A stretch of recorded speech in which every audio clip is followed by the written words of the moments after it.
Video பிடிச்சிருந்தா like பண்ணுங்க, share பண்ணுங்க, சப்ஸ்கிரைப் பண்ணுங்க, மறக்காம பக்கத்துல பெல் டச் பண்ணுங்க. அனைவருக்கும் வணக்கம்.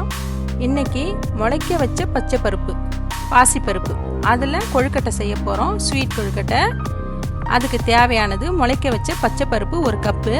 இது எப்படின்னா, நாளே நீங்கள் ஊற வச்சு சாயந்தரமாக எடுத்து இது துணியில் மூட்டை மாதிரி கட்டி வச்சிட்டிங்கன்னா மறுநாள் காலையில் பிரித்து எடுத்து பார்த்தீங்கன்னா முளைச்சிருக்கும். அந்த மாதிரி பச்சை பருப்பு 1 கப்பு எடுத்துக்குங்க.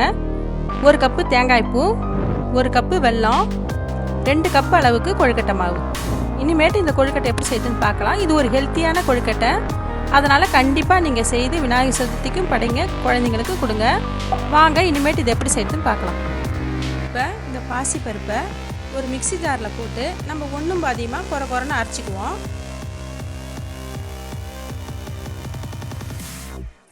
ஒரு கப்பு வெல்லத்தை போட்டிருக்கிறோம். அதில் ஒரு 1/4 கப்பு தண்ணி ஊற்றி கொஞ்சம் கொதிக்க வச்சு நம்ம வடிகட்டிக்குவோம். அரைச்சி வடிகட்டின வெல்லத்தை ஒரு பேனில் மாற்றிக்கங்க.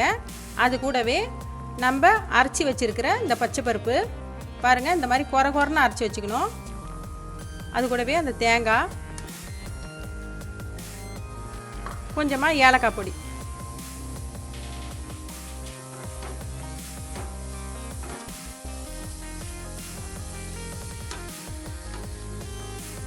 இதை நல்லா கலக்கிற வரைக்கும் கொஞ்சம் கிண்டி நம்ம இறக்கிக்கலாம்.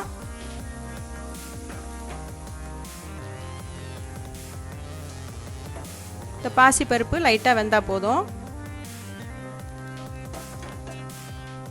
கொஞ்சம் திக்காகட்டும்.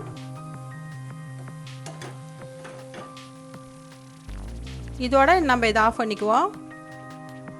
பாருங்க, தண்ணி நல்லா கொதிக்குது.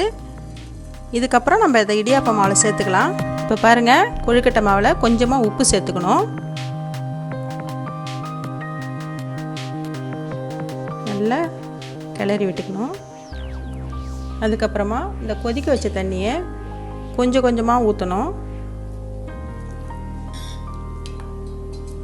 ஊற்றி நல்லா கொஞ்சம் திக்காக சப்பாத்தி மாவு போல் நம்ம பிசைஞ்சிக்கணும்.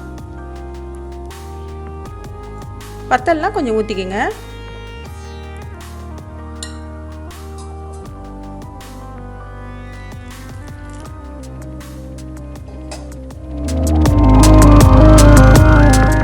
இப்போ கலந்து வச்சு நம்ம கொழுக்கட்டை மாவை சின்ன சின்ன உண்டைங்களாக பிடிச்சி ஒரு துணி போட்டு நல்லா தட்டிக்குவோம். கொஞ்சம் மெலிசாக தட்டிக்கலாம்.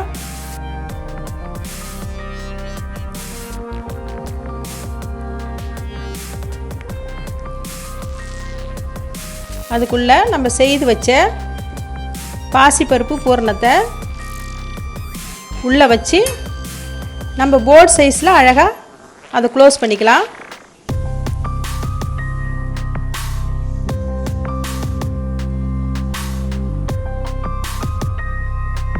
இந்த மாதிரி ஒன்று ஒன்றா நீங்கள் செய்து எடுத்து வச்சுக்கோங்க.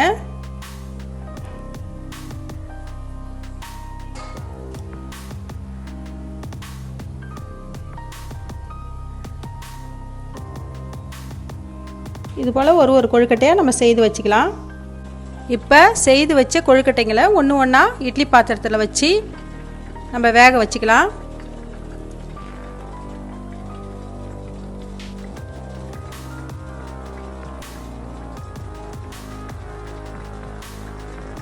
ஒரு 10 நிமிஷம் போல் வேக வச்சுக்கோங்க.